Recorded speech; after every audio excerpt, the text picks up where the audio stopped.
markaan ku bartay adiga ilaa hadda waxaa ka soo wareegtay sannado badan, balse aniga waxay ii tahay in ay ka soo wareegtay saacad iska badaaye sikin oo keliya.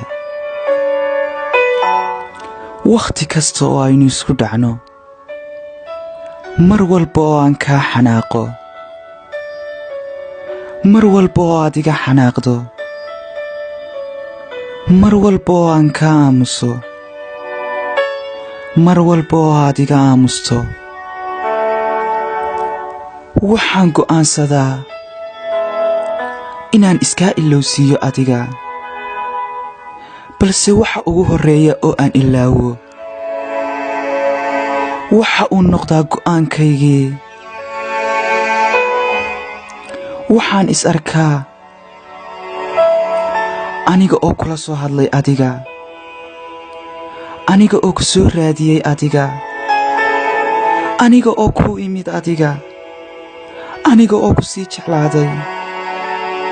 taasna waxaa sabab u ah waa jacaylka aan kuu qabo anigu adiga.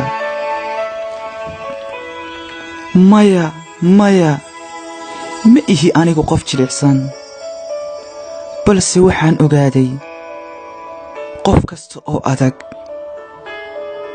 waxa keliya ee ka adagi inuu yahay jacaylka.